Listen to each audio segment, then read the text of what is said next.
Welcome back. My name is Chris. And I'm Steve. And this is Streaming Things Crossing Streams Edition. Those of you who are newer to the show, we haven't done this version in a while, but it's a segment we use each week to talk about other things we've been watching, a multitude of shows and film properties that we're not going to do deep dives on to like a whole season long kind of thing, but just something we've been checking out. We think you guys should check out. But this week, the very first one is an extra special version where we kind of talk about our trip to LA, going to the world premiere of Across the Spider-Verse. And we're a week late on doing a reviewer discussion about Across the Spider-Verse. I'm sure you've heard tons of people talk about it. So we're not going to go too deep, but we do want to touch on what I believe to be the best movie of the year so far, and likely to remain there until I see Past Lives on the 23rd when that opens wide. But also the experience of just going out there and going on a trip together. Going to LA. LA? Have you been to LA?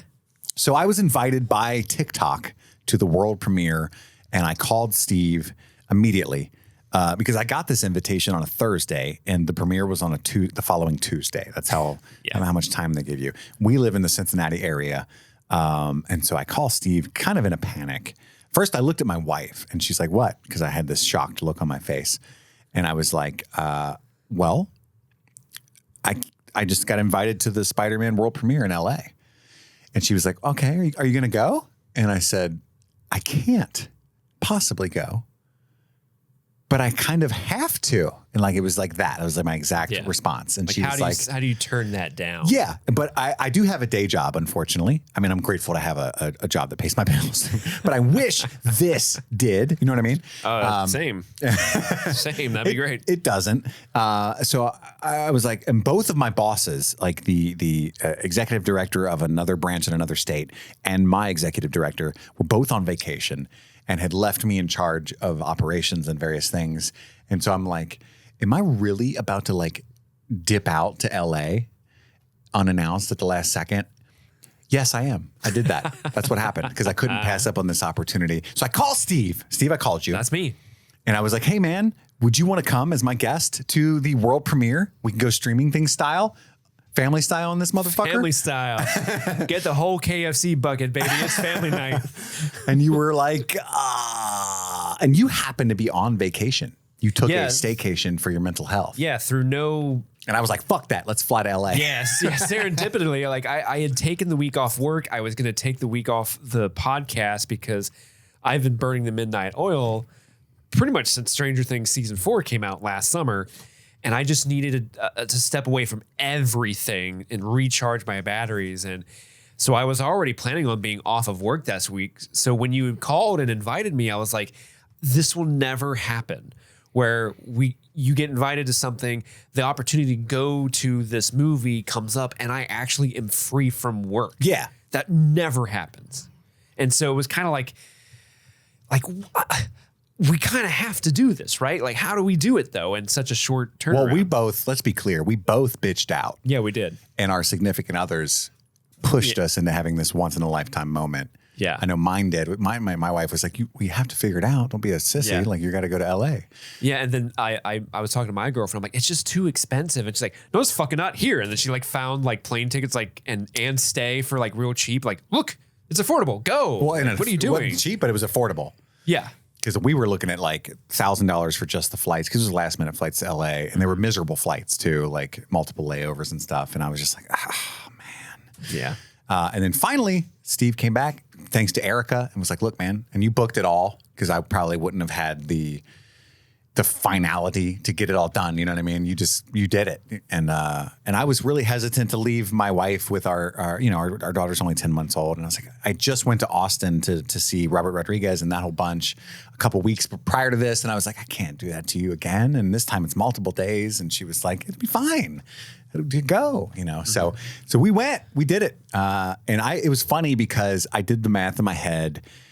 And I called the owner of my company and was like, hey, I've got something come up, but don't worry, I'm going to handle everything. Because I kind of work semi-remotely anyway, right? And he's like, oh, okay, well, just make sure everything's handled. I didn't tell him what it was. He didn't ask. So the entire time, like Steve knows, I was kind of stressed because there's a 3-hour time zone difference. And so what I did was I would wake up at 5 or 6 a.m. in LA, and I would just be in the hotel lobby working and answering the phone as if I was in my office. And I was sleeping. And until when the premiere and all the stuff we were doing would happen around 5 p.m., it was 8 back home, and they wouldn't bother me anyway. Yeah. So I thought it was like, oh, this will work out perfect. And it did, kind of. Yeah. I nailed it. Crushed it, man. But yeah, so we flew to LA, and we got to do a bunch of cool shit. I started messaging all of the people that had over the previous months asked me if I lived in LA or when I was going to be in LA and could we meet up? And I was always like, no, I don't, probably never. And so we got to have lunch with a friend of the show, Sean Whalen. That was the first thing we did. Yeah, he was so nice. He got us lunch. And he wanted to talk about the movie he's been working on, Crust. And looks great. Show us some of the dailies. It looks incredible. And, we got to hang out with him at the restaurant. I forget the name of it, but it was featured in Barry. It was something that the characters asked for, because we stayed in Beverly Hills. Westwood, though, specifically the UCLA area, and then in Beverly Hills. And then we got to go to Agbo Studios, the Russo brothers studios, and meet with Sarah and Sophia and their whole team and all the editors, and where they produce and shoot and edit all kinds of stuff for the Russo brothers films and TV shows. And that was incredible. That was awesome. They were so sweet and welcoming. Yeah, they were. Like they had welcome Chris and Steve streaming things on this marquee when we came in, and it's a great time. That blew my mind. We got to go through the Russo's offices. Yeah, we were just hanging out in Joe Russo's office. No big deal. You picked up his Nickelodeon Kids' Choice Award. I did, which is a kaleidoscope, by the way. Apparently, all Nickelodeon's Choice Awards are actually kaleidoscopes. Yeah, I never knew that. We didn't know this. It's fun. And they have the best toilet I've ever seen in my life. You spent more time in the toilet than looking at the Thanos glove or something. Yeah, fuck that.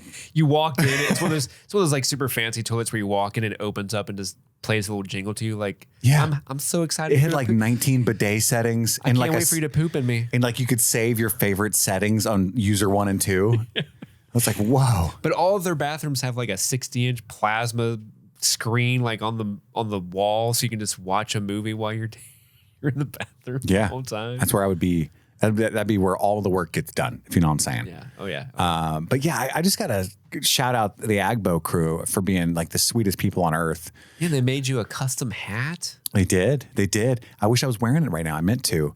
It was really funny too, because Steve and I got lost when we got out of the Uber, and we've never been in LA before. And I'm like, yeah, it says if you go around this, it's in an alley is the entrance to the studio, Steve. And Steve's just confidently walking, and I'm 20 feet behind him because I've stopped, frozen, because in front of Steve is a sea of homeless folks and tents and fencing, and I'm like, I think they would have mentioned that if that's where the studio was. And Steve, God love him, is just this is where Chris told me to go, doop-a-doop-a-doop. And I was like, hey, I think we did something wrong. And when we ran into Sarah and Sophia, they were like, oh, yeah, that's Skid Row. And I was like, oh, so the murder hotel? And they're like, yeah, it's right there. And I was like, yes, let's go. Because I'm a child. That's the dumb confidence of someone who films way too much shit. Because I've filmed a bunch of stuff in situations like that. So I'm just kind of da-da-da-da-da. Going into the homeless camp. No big deal. Hey, guys. What's up, guys? Do you know where Agbo is? Yeah. Huh? But yeah, that was a wild day. And then we get to the premiere itself, right? It was my first world premiere ever. Have you ever been to a world premiere of a film before, Steve? All the time. No. Yeah, this was my first one, too. Well, I mean, you've got... What, 4 Emmys? I didn't know. Yeah, but it's not cool. They're not cool Emmys. They're just local Emmys. Still. I didn't know what you do with your life. So yeah, it was our first one ever. And so, yeah, we got to, we were supposed, I got to say this, and I've never said this on I don't know how to say this on TikTok without sounding like a dick. It was 90% an incredible once in a lifetime experience. The movie was amazing. We got to see all of the stars and the cast and the crew. Yeah, we'll get to the movie. It's amazing. But there was a moment where I got really upset. And I felt like I don't belong here, and I still kind of feel that way, that it's not my scene. Oh, yeah, for sure. We don't really. Because there's hundreds of influencers, quote, and I say that with stank on it for a reason, that are invited to this thing, right? And a lot of them are like in love with movies and they're filmmakers and stuff like that, but a lot of them are not. And you can tell which ones are not. And Sean Whalen told us, he's like, don't fucking worry about what you wear, or like none of it matters. A lot of people are just there like it's some party, they'll leave halfway through, stop being stressed out. They did. And he was 100% correct because nobody was really that nice. Like the cast and crew, the famous people, were so much more sweet and welcoming than like my colleagues on TikTok that I thought would be like, hey, man, everybody knew each other because they go to these things all the time. And most of them live in LA. And it felt like high school where it was like, who's this fucking guy? Which is who I was in high school, was that fucking guy. Like I stood in line, if you call it a line. And I heard from other people later, Steve, like people that I do talk to on TikTok as friends that go to these things frequently. It was like, that thing was a fucking mess. It's not usually like that. Yeah, that's one thing I just want to say is like, I was actually very shocked with how poorly run the red carpet event itself was. And even the screening, there were several times where I was looking around at where we were and just thinking, if there was a fire right now, or if, heaven forbid, something worse than a fire, we're all dead. Because you're just packed in with so many people and you can't get anywhere. Yeah. There were so many people in one tight spot. It was an uncomfortable seat that we were in the theater. Yeah. But luckily the movie was so damn good. None of that mattered. But we're on the red carpet in what you would call a line, I guess. But it's more like a blob of chaos. Yeah. And you could tell the security was freaking out and angry because things were not going as planned for what plans there were. Yeah, they didn't know what people were who. But this lady in front of me kept pulling people that she knew, other influencers, like literally grabbing their forearm and pulling them in front of me because she knew them, right? And like, it was so rude. And I was getting so mad because I was trying to be on my best behavior. But Steve... Well, like, you know me very well. So I knew you were getting upset. But you're aware I can kind of pop a gasket, but you've never really seen it. And I was trying really hard not to do that. Well, also, so I knew you were getting upset. Your anxiety was getting the best of you. Sure. But I really didn't want you to miss this opportunity. So I was like, just hold on to my shoulder. I'm going to make sure we get up there, dude. Don't worry. I was giving up. I will punch these people. Like, I was really trying to like stay strong for you. You did. And I just tapped out. And honestly, it was for the best. It was. Yeah. You made the right choice. Because I do pop a gasket, and I could just feel it coming. And I was like, I don't want to like ruin the evening. But it led to a great experience though. It did. So eventually I'm 45 minutes of standing in this spot. I have not moved. And people that were 30 people behind us are now in the middle of the red carpet. That's how fucked I got. So, and I'm trying to be like, I don't know where I'm at. Like, I don't know any of these people. I'm trying to be so nice that I'm not like, hey, what are you doing at any of these people? I'm just like, oh, okay, this is probably going to stop soon. Surely she doesn't know any more people. No. And so I was like, Steve, I got to go, buddy. And I leave the red carpet line and I go up to like the bar party area and I ask for a water, which takes me a ridiculous amount of time to get. And I'm trying to calm down because I do have a nicotine addiction and I don't have any of that because I'm not going to be that guy from Kentucky. Like, what's up, guys?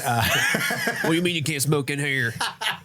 You got any meth? I'm not a complete savage. And I'm fucking thirsty too. So I get the water. I'm starting to calm down. I turn around and I bump into Paul Scheer.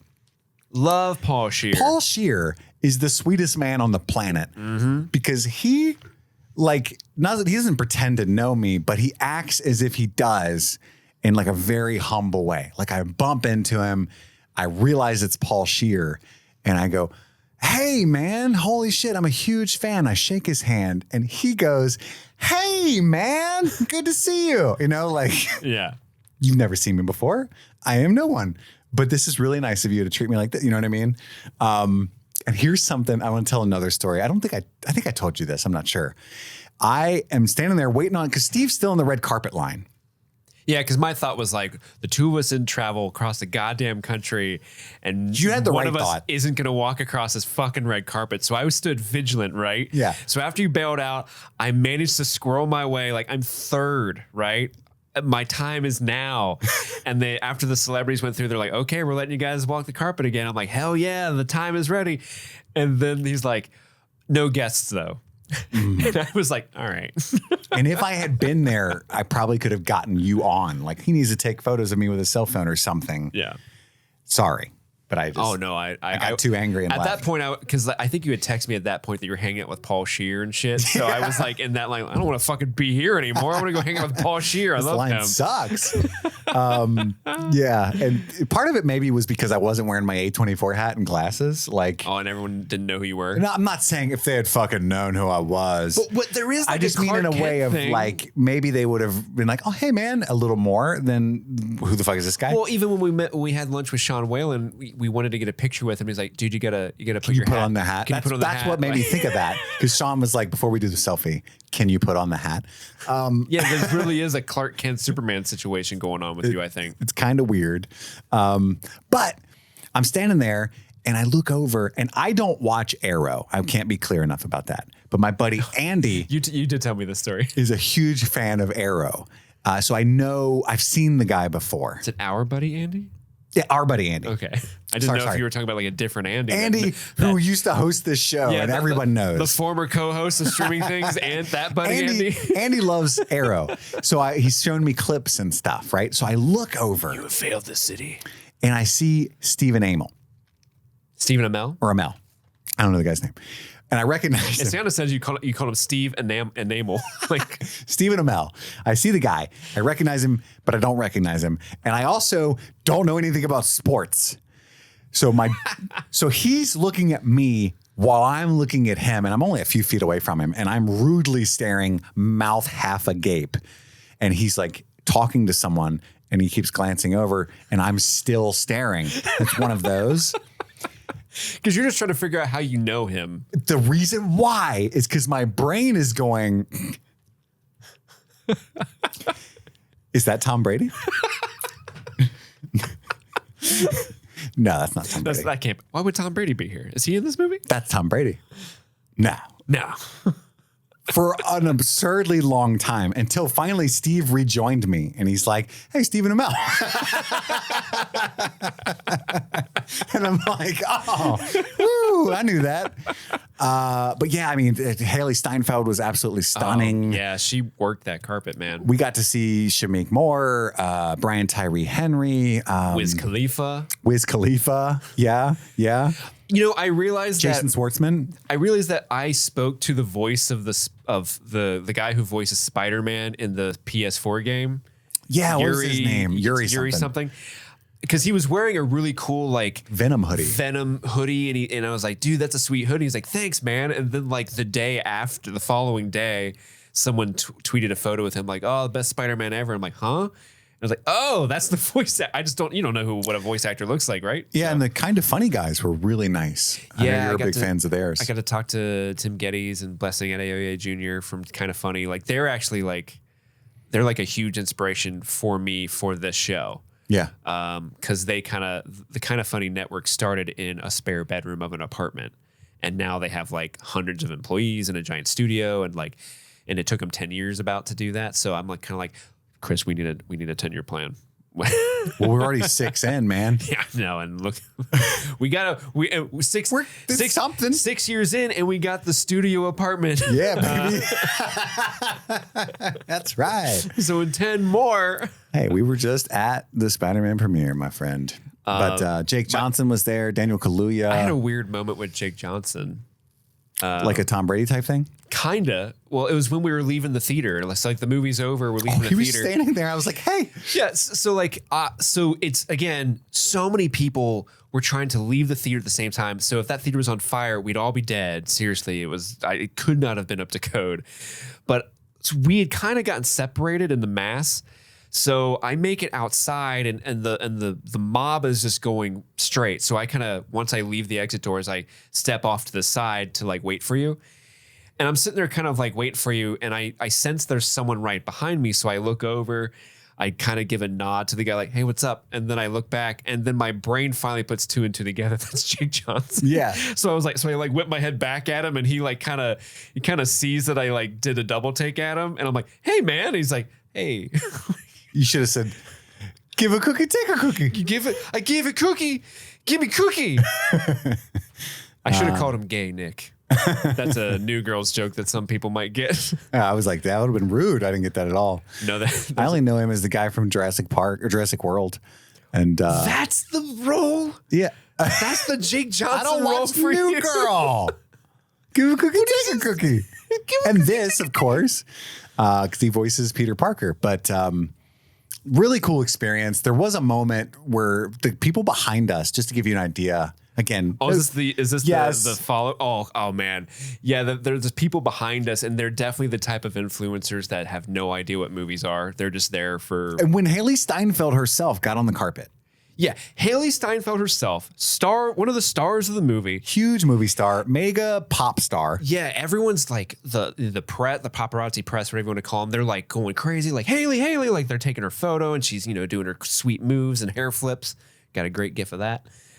We did. The people behind us like, who is she? Is she famous? Is she in the movie? What's her name?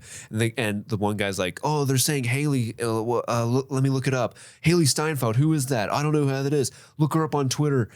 Hey, oh yeah, she's in this movie. She's one of the stars. Oh, cool. Is she verified? Is she verified? Yeah. Oh, cool. Follow her. Haley. And then they start calling her name and trying to take her photo just because she's verified on Twitter. How many followers does she have? Yeah, and they realize how many followers. And it was just, honestly, it was like the grossest thing ever. Because the whole time we were in LA, like everyone's super kind. Yeah, It's all the so stuff that you hear fun. about LA, Everything, yeah, may or may not be true, but we ran into nothing but sweet people. Yeah, in our experience, everyone that we had run into, it was not at all what everyone tells you LA is. And then that happened. I'm like, oh, there they are. That's where they've been this whole time. Because again, these people are also dressed up like if you crossed Prince's outfit from the 80s with like a Power Rangers villain. Like that's how they came dressed in the premiere. They look better than me, though. Well, they look better than all of us. No, you looked amazing, my friend. I mean, I did like that jacket. You looked amazing. It was a good purchase. It was a good purchase. But like overall, the event was super, super awesome. It was just great to be in like an old school LA theater. Fire code be damned. Yeah, this is the Fox Theater. I mean, when we were eating lunch with Sean Whalen, he was like, "Oh, that's where the Twister premiere was." It's just neat. Yeah, there's so much history there, and just to kind of just be in that world for a little bit was interesting to be on like a fly on the wall sort of, and kind of see all these celebrities walk by and have small, minor interactions like staring at Stephen Amell or Tom Brady. I kind of embarrassed myself with Paul Scheer because we were like. I was like, I want to talk to Paul Scheer because I love him. He's like a big inspiration podcasting wise for me personally. Mm-hmm. How did this get made, right? Yeah, How Did This Get Made? One of my favorite shows, Unspooled. I love those shows, and he's such a good host. He's so friendly and cordial with everybody. So I really wanted to walk by him. There's a point where he's like right outside the theater. It's him and Sam Richardson, and they're just talking to each other like friends. And we were walking by, and I was kind of like, I love you, Paul Scheer. Just kind of hoping he would hear me. The lady was trying to pull us away to go upstairs. Yeah. So I'm like, I love you, Paul Scheer. And I don't even know if he heard me or not, but we start to walk away. And then I have the moment where I'm like, oh, fuck. I also love Sam Richardson, but I didn't say I loved him. But the moment had passed and I felt so embarrassed. No, you should have ran back down there and went, I love you, Sam Richardson. I love you, Sam Richardson. I do love Sam Richardson. I know. He's the so good. after party's great. Werewolves Within is so good. He's great in Ted Lasso. He is? Oh, yeah. He's great in He's Ted Lasso. so good. But the movie itself, we're both huge fans of Into the Spider-Verse, right, Steve?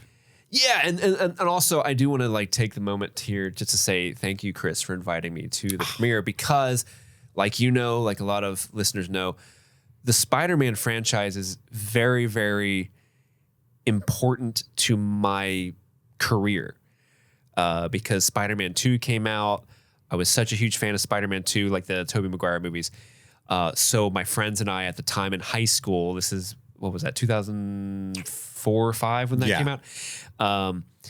We made a Spider-Man 2 parody called Spider Mike, and making that movie over the course of the summer with my friends is so influential, and that was such a key moment in my life to be doing what I'm doing now. And so to go to a premiere in LA for a Spider-Man movie was super fucking surreal. Like there was a point where we're on the red carpet, I'm looking around at all this, and I just was like, this is incredible. This is such an amazing full circle moment for me.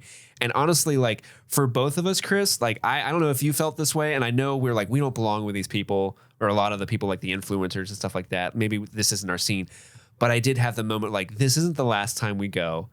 And one day we'll go for our own movie. And that I truly believe now. And so like, let's fucking do it, brother. Yeah, there was, I was having sensory overload. Yeah, you were trying to figure out where those cookies were that Sophia was talking about. I was like, come on, man. There it is. We did go there. They were good. What was it? Diddy something? Yeah. Diddy Reese? Diddy Reese, yeah. Diddy Reese. Diddy Reese cookies, baby. So I never got, it took a while to get that like, oh shit, we're here moment, you know, that I had throughout the entire trip, like when we were at Agbo and stuff. But at the premiere itself, I was like overwhelmed because I have anxiety issues. And like, even though I'm like, pretty cordial and like gregarious person, it's all an overcompensation for how much I'm freaking out and how much I want to not be around people. You know what I mean? Mm-hmm. And so in that moment, I was like, I don't know where to recharge because there's just flashing cameras and I didn't have like you were my only buoy in the sea of loneliness. I mean, buoy. Because I'm recognizing all these faces from TikTok. Yeah, buoy. That either are maybe nervous and in their own world in their own right, or don't recognize me because I have my hat off, or just don't fucking care as much as I think they do as when they're nice to me via DM. You know what I mean? Yeah. I'm waiting for them to be like, oh, hey. But like I lock eyes with them and they're like, they just turn away. And I'm like, oh, that's pretty disappointing after a year of talking to you that we're, you know. Anyway, so that's where my brain's at. But you're right. I mean, it was a lifetime of build up, and it would absolutely not be the last time. And hopefully we get to make something that we're really proud of and invite other people too. But yeah, huge fan of Into the Spider-Verse. And I don't mean that like, oh, I love that movie. I have seen that movie dozens of times. And it's 2018 is when it came out. I've been listening to the soundtrack. What's up, Danger? Yeah. Do you ask Danger what is up? Yeah. And then I start a riot. I've been listening to that soundtrack every week since then. I think as far as animation goes, it's a landmark event. I mean, it did for animation what The Matrix did for action movies. It showed what else is possible, and everyone has imitated it ever since. I think Pixar has dominated animation in the way that it looks for so long, since Toy Story, since the mid-90s. Mm-hmm. And Into the Spider-Verse said, fuck that, right? And now everybody, like Puss in Boots: The Last Wish. Have you seen that, Steve? No, but I've seen the first scene because someone was mentioned to me how awesome the animation was. It's actually an incredible movie. And I've been wanting to see it ever since I saw that scene. It looks so good. And that only exists because of Into the Spider-Verse. Mm-hmm. And so you're thinking, how can a sequel live up to something that, I mean, it's a perfect movie. It's the best, I think, superhero movie ever made is Into the Spider-Verse. And then for Across the Spider-Verse to at least match that, many say top it, and continue to improve upon and push the barriers of animation and inspire other people yet again, while at the same time telling an incredibly emotional, compelling narrative. It's a fucking phenomenal feat. I was blown away by Across the Spider-Verse. There are some nits to pick about the fact that it's a part one, and I think that's why a lot of people have given it, you know, maybe 4.5 stars on Letterboxd rather than 5, just because it doesn't feel like a complete movie. And I understand that because that's how I felt about Dune. Mm-hmm. I was like, wow, this is fucking incredible. The detail, the cinematography, the performances, 4 stars, mad because it's not a whole story, right? Mm-hmm. And at that time I had to wait, it's been a couple of years. So we've had to wait for Dune Part 2 wasn't even greenlit. Yeah. So that was maddening. Whereas at least Beyond the Spider-Verse is set to come out in March of 2024, at least as we record this. As of now. But yeah, I mean, what do you think, Steve? Honestly, it was incredible because like you, I love the first one so much. This movie was like everything I loved about Into the Spider-Verse, Across the Spider-Verse kind of took it to the next level, the next 10 levels. The animation, they really go all out on the different styles of animation that they're using at the same time on screen. There's a ridiculous amount of detail. And yeah, like I've gone back and I've been meaning to watch it again, but I've watched a couple like the Screen Crush, like all the Easter eggs that are in the movie, and some of the details in the background are so incredible that they thought to put that in. Yeah. And they're so layered, like you really understand why it took so long to make this movie. Because Took every bit of 5 years. Yeah, the way they seamlessly kind of bring literally hundreds of spider people into this world, and it's always like moving at a clip, and it's one of those movies where you would benefit to watching this way more than once. Oh, yeah. It will take me 10 watches to catch everything. I'll be 90 and I'll watch this movie and pick up on things in the background. Holy shit. Oh, let me tell you about the Spider-Man, Miles Morales. I love Hobie. Spider-Punk. Daniel Kaluuya's character Hobie is a fan favorite for good reason. Yeah. And what's really, they do, I don't know much about animation, but I've heard what they do. One of the many things that they do that's unique is they animate on twos, where most animation is every single frame is a different pose, and that makes it seem really fluid and seamless. Mm-hmm. Whereas in Across the Spider-Verse and Into the Spider-Verse, what they do is they animate oftentimes every third frame. So like 1 and 2 are the same frame, and then the third frame is a new pose, and it just makes the movements a little more jerky and interesting looking. And Spider-Punk, they use thirds, like. Yeah. There's 3 frames that are the same in a row. And so because he's against the mainstream, so he moves and looks differently than other characters, aside from all of the Spider-Men having a different animation style and stuff, it's like Star Wars Visions put into one movie. Like there's little touches like that are so amazing, and you just have to like learn about later on. And I love the way they kind of expanded on the world that they created in the first movie. They do a very clever thing with, the spider, the origin of the spider that bit Miles. Yes. I think is just this linchpin to the whole movie that makes it just work. And then just the characters themselves. Like there's a lot more Gwen Stacy, played by obviously Haley Steinfeld, who is verified, you guys. So follow her. And she does great work. I love Shamik Moore as Miles. And I love what they're doing with Miles Morales specifically, where you've got this whole universe of spidered people, and why is he so different from them all? Like, why does he stand apart? Why do all the Spider-Men have a problem dealing with him specifically? Like, I think that's so smart. And it's pronounced Spider-Manses. Spider-Manses, sorry.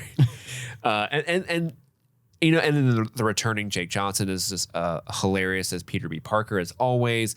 Oscar Isaac as Miguel O'Hara is great addition. A great addition. Spider-Man 2099 is so cool.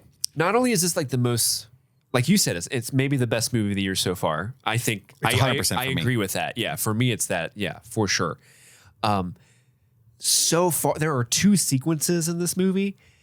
One specifically, like in the middle of the movie, where it is going to be hard to beat that as the most thrilling set piece in a movie ever, or at least this year, because that set piece in the middle specifically has super high octane action. It's very stylized. It's very funny, but also incredibly emotional. And like all of these emotions are wrapped up in like, what do you say? Like maybe a 15-minute scene, maybe. Yeah. It's jaw dropping and stunning. And it continues to have an amazing voice cast. Andy Samberg's small role is hilarious. Ben Reilly. And then like, did you know Jack Quaid was in this? Yes. He plays not know that. Peter Parker, I think, in one of the other universes. Yeah. Jason Schwartzman as the Spot. Jack Quaid was at the premiere, and we didn't see him. It was like, oh, dang. There's a bunch of celebrities that were at the premiere that have nothing to do with the movie. Like Tom Brady. Stephen Amell. Ken Marino from Party Down was there, just walking about. It was kind of bananas, just like, well, wow. If I was a celebrity, I would totally do that. I would like call my buddy, like, what do you want to do tonight? Spider-Man. Let's go watch Spider-Man. Oh yeah, it comes out next week. They're probably doing the premiere tonight. Yeah. Well, I'll text Haley and see if we can come. I'll definitely do that. Yeah. Oh, for sure. I think that's what Paul Scheer did. Paul Scheer was there with his wife. Well, he played Spider-Pig in Into the Spider-Verse. So I think he had like... That was John Mulaney. Oh, you're right. John Mulaney played Spider-Man. What did Paul Scheer do? He did something, didn't he? I don't know. He's not on the IMDb of this movie. Maybe he was in the first one. But I mean, he was there with his wife June and their 2 boys. Yeah. So it was if I had 2 boys and I was a celebrity, I would be like, guys, get me into the Spider-Verse. I really want to take my boys to see it, please. And thank you. But even so, like, there's a character, Jason Schwartzman plays this character named Spot. And just the way they stage the action, because the whole thing with that character is he looks like a polka dot man, like he's white with like these black spots all over him. Yes. But each spot kind of goes to a different place in space. So when he's fighting Miles, like they use that power to very creative ideas. So like that action scene is very loopy and wild and neat and creative and funny. Yeah, Jason Schwartzman's great in this. It's a perfect cast. And I love how they grow that character, because the character starts off one way and ends up an actual like legit contender, if you will. He's not just the villain of the week. Yeah. I could have been a contender. I could have been a contender. Yeah, I think that you could argue that both Gwen and Spot have pretty complete arcs, or at least, end in different places than they begin, to make it, even though it's a true blue part 1, to make it a cohesive movie in and of itself. I cannot wait to watch it again. Mm-hmm. The one thing a lot of people have been complaining about is the sound quality. And apparently they've updated the copy given to theaters to fix that. And I know the theater we're in there's some theaters that like can't handle the mix that they did. I can't wait to see this again in ours Dolby. Could not. No, ours was not a good theater for that. It was weird. It's an old ass theater. Yeah, it's an old theater, and there was something weird going on with the center channel of the audio, because sometimes like you couldn't really hear what they were saying, and it was like a quiet dialogue scene, but they seemed very far away. I want to see it in Dolby. I might be able to see it Sunday. I need to see it again with like real true sound. Yeah, I'd love to see that movie again. But I mean, if anybody listening hasn't seen it yet, which I think by the box office numbers on opening weekend, most of you have, please go watch it. It is a part 1, though, if you did not know that. It is a part 1, so it does end kind of abruptly. But in an exciting way, in a way that Lord of the Rings did it, I think. Like, it's like, I can't wait for next one. Yeah, I agree. I kind of mentioned this, if you guys listened to our After Hours episode, I kind of mentioned how, like, the way that movie ends, it's like, I thought it was gearing up for this, like, big, third act where I'm like, oh, yeah, it's going on. I can't wait. And then it ended. Aww. And I was like, I was getting really jazzed for that thing we were about to do. Yeah. But it does kind of leave you in a place where you're kind of like, I can't wait to see that. That's going to be so cool when that happens. But even though it's 2.5 hours, I mean, everybody was wanting more. Yeah. So I wish we could talk longer about it, but we're running out of time. But absolutely adore that movie. Mm-hmm. Thank you so much to TikTok for inviting us. I mean, there'll be other opportunities and premieres and stuff, but I think what a one to start out on, like one of my most anticipated movies of all time. Absolutely, I'll be there. I flew straight out there, so I'll be there right now. Good times. Well, before we move on, Chris, I do want to say thank you to the patrons. Because it was because of the support of all of our patrons of the show that we were able to actually fly out there and experience LA. Yeah. Thanks to your guys' patronage. So we wouldn't have had this experience without you. But I specifically want to call out the super patrons for the month of June. Are you ready to hear who they are, Chris? Please lay them on me. We got Chester Copperpot. We got Stanton Valentino. Hell yeah, we do. Svento7, Jaron Bowers, Jenny, A.K. Ashley Ray. That has some great alliteration. I just want to point that out. A.K.A. Ashley Ray, Alan Tomlinson, Wendy O'Laughlin, Jason Hawkins, Trey Barrera, Conrad, David Malfara, Kaylee Sampson, Rabbit Dog and a Barbie Car. Rabbit Dog. Still maybe the best username.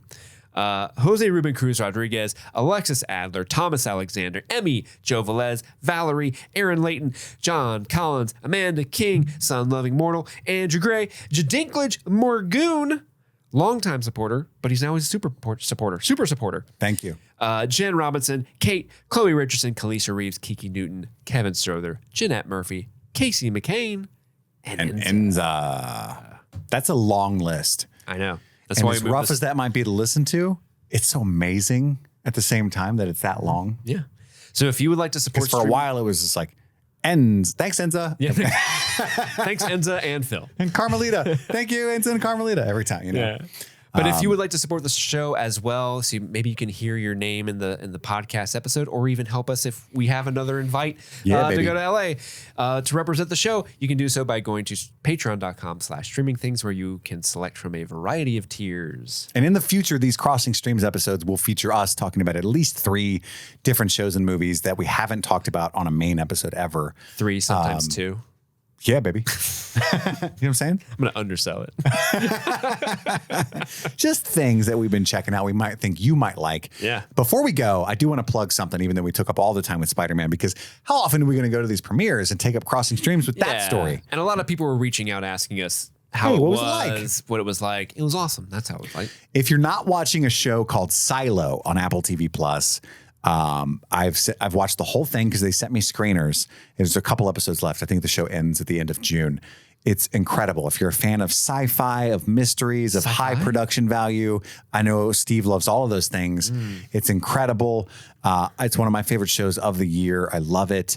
I read the book Wool when it came out around 2011 or so. Is that the book it's based off of? It's based off of it's a trilogy, but yeah, the first one was called Wool. And the story of that book is really cool because the guy just published each chapter as a short story on his blog for free. And then he got so many readers that he got a book deal out of it.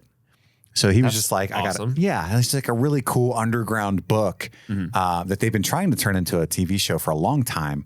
But it stars Rebecca Ferguson, who I am obsessed with. I adore her. I can't wait to see the Mission Impossible movies that have her in it again soon. It's got Tim Robbins. It's got Common. It's got Rashida Jones, a big Parks and Rec fan. Jones. Yeah. It's got David, I don't know how to pronounce it. David Oyelowo. David Oyelowo. I think that's how you say it. He's incredible. So many cool people. Actually, Succession fans, it's got the mom, Caroline, from Succession in it. She's got a prominent role. But it's Billy Postlewaite. It's kind of a slow burn at times, but in the best way to me. I've seen the whole first season. I think it's very satisfying. I wish more people were watching it. I think it's already greenlit for more action, but if not, I need you to check it out so I can get more of it. What's the synopsis? Like, what's the elevator pitch for what the show, what the story is? Well, it's a lot like Attack on Titan or City of Ember, if you've read that book, apparently. That's what people say. But it's got reading. Read?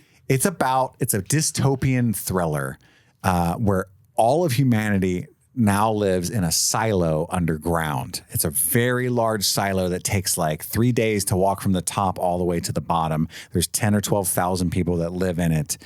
So it's a lot like Snowpiercer in some ways too, right? But they've got a society down there now. You live in the back of the car. Kind of, because there's like the down deep, the people that live down there. The down deepers. The engineers. And the up abovers. But it's not a class system that like struggle that you think it would be. That's a slight like world building touch.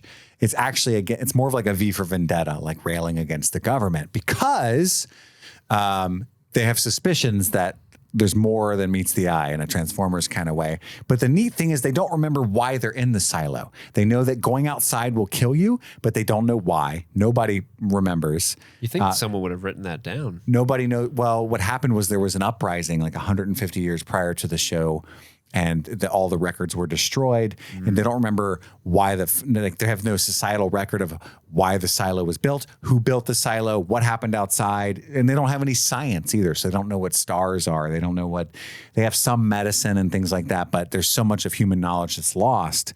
And our main character starts to suspect maybe the people in charge do know some of these answers, and they're not giving it to us.